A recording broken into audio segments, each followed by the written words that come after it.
Would you like to be somebody who understands the shortcoming or the potential downside of economies of scale in business and scaling in business in general? Then listen to this entire video where I explain how it overlooks an important human quality in customers, let's say. Before we start this video, please give it a thumbs up and subscribe to my channel if you'd like to learn more about self-development, dating, and how to reduce suffering in life, and also sort of outlier videos like this one on business.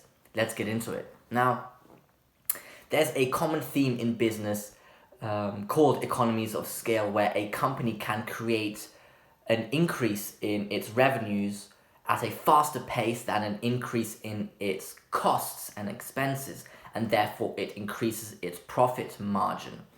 And this essentially leads to higher profits and is very attractive.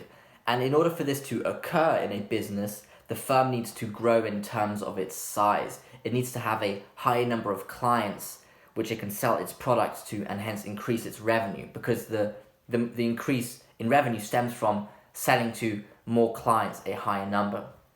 And the firm needs to be bigger in order to engage in more clients, because if you have 2 employees, you can only sort of handle, let's say, 10 clients, whilst if you have 10 employees, you can handle many more than just 10 clients, and hence can increase your revenues.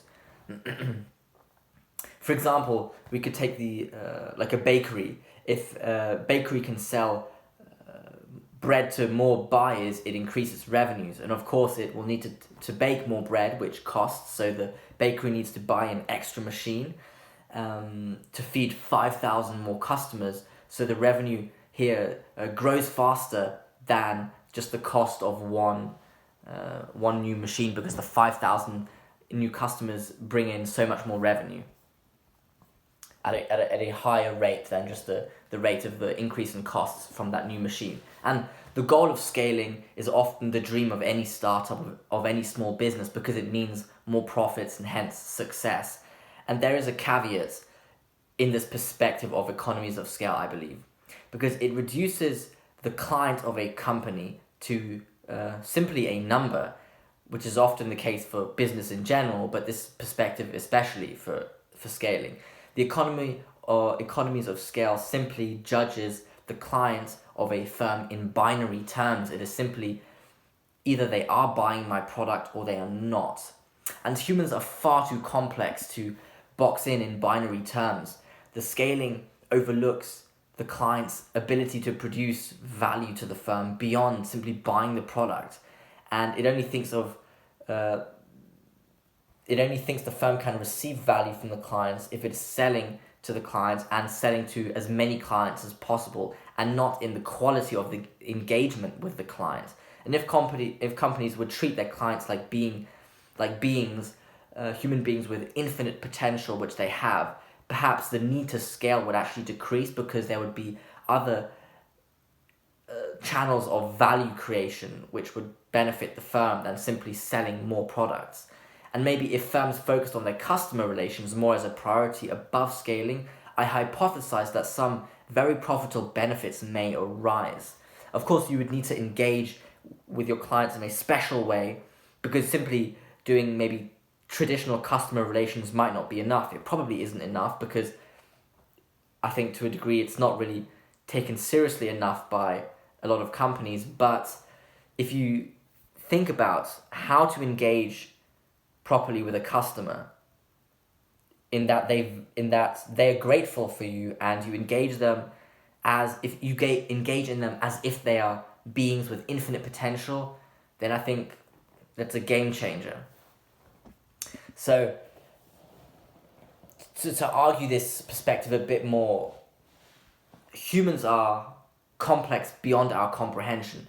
There are a seemingly unlimited number of variables and biological, spiritual networks that are embodied within humans, and because of this high complexity, humans are consequently able to behave and think in unfathomable ways, both good and bad. And you could mold humans and teach them to become something you could have never foreseen, something amazing, something something inspirational, and they can change the world. And if you treat humans as such, if you treat humans in the way that they are the most valuable asset in life, then they will reward you for it. I truly believe that. And how might this come to fruition? Well, what might the practical effects of this be? So there is a significant amount of business academic literature on how human capital is the source of innovation for a company.